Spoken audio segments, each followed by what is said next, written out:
हाय सर्वांना, welcome back to my channel. I hope तुम्ही सर्वजण मजेत असाल आणि आनंदित असाल.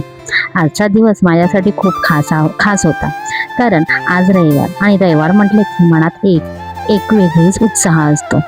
ऑफिसच्या धावपळीपासून थोडा वेळ स्वतःसाठी, आपल्या माणसांसाठी आणि आपल्या आवडत्या गोष्टींसाठी मिळतो. आणि आज मला माझ्या आईकडे जायची संधी मिळाली होती.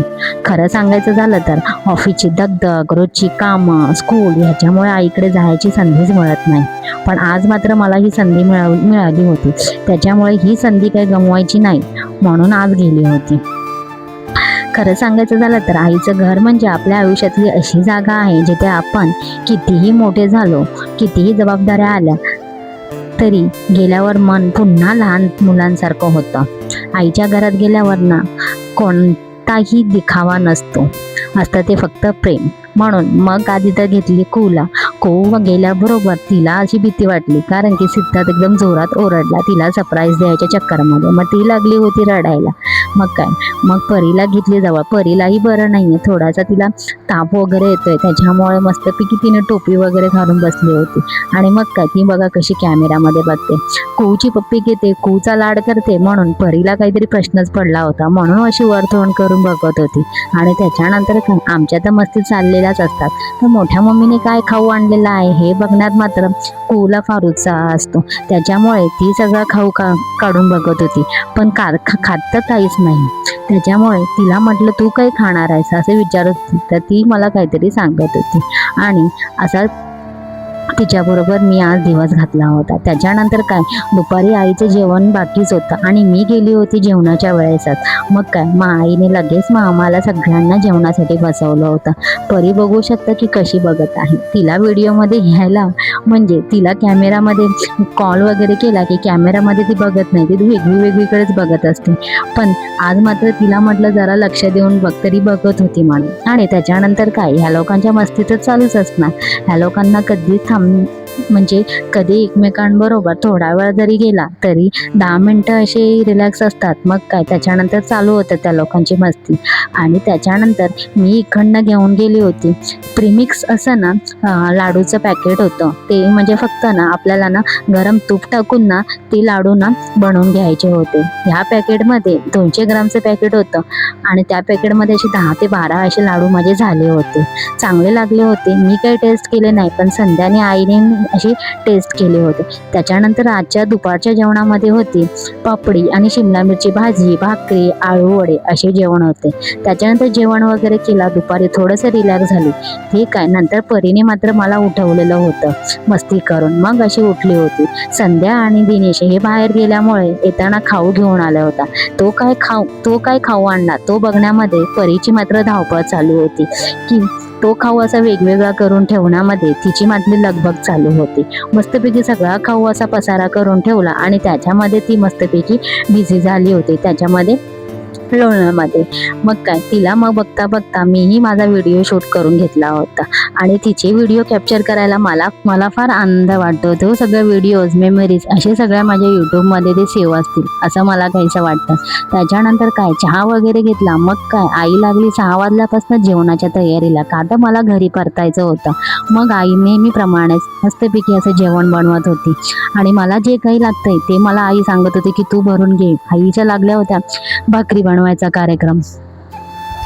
मुलीने पोटभर जेवलं पाहिजे. स्वतः कितीही थकलेली असली तरी मुलांसाठी काहीतरी बनवायचं, मुलांना आवडतंय ना हे पाहायचं. आणि आपण जेवताना तिच्या चेहऱ्यावरचा जो आनंद असतो ना तो कोणत्याही मोठ्या हॉटेलमधल्या जेवणामध्ये मिळत नाही. आज आईने अंडा कढी बनवली होती. आणि ते असं वाटतं ज्याच्यामुळे आपलं आयुष्य सुंदर झालंय त्याच्यासाठी थोडा वेळ नक्की काढला पाहिजे.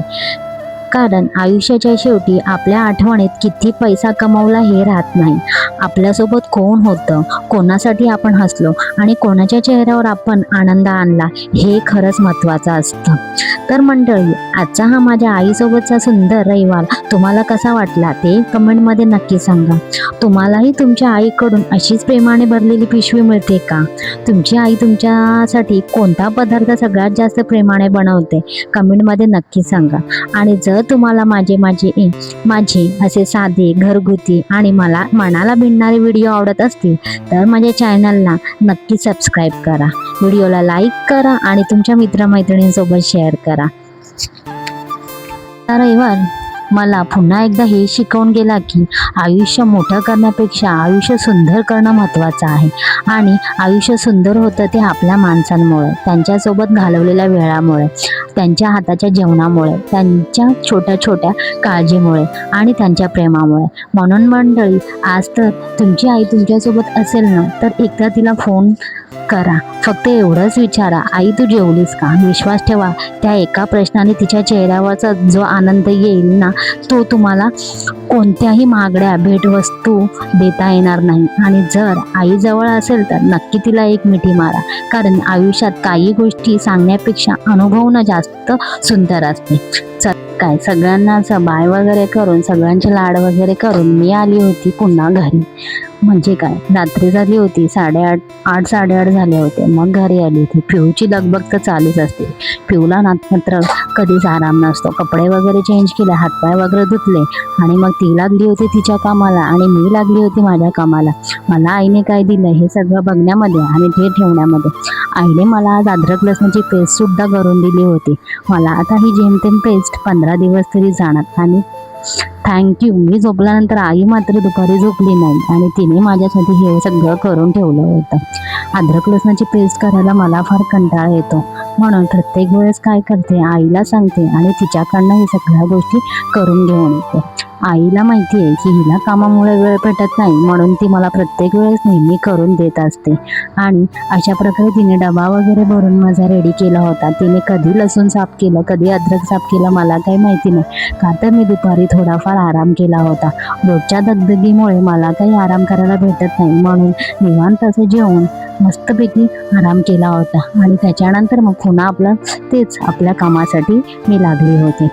चला तर मी माझा व्हिडिओ इथेच एंड करते. पुन्हा भेटते एका छानशा व्हिडिओसोबत. तोवर तुमची स्वतःची काळजी घ्या आणि take care friends and bye.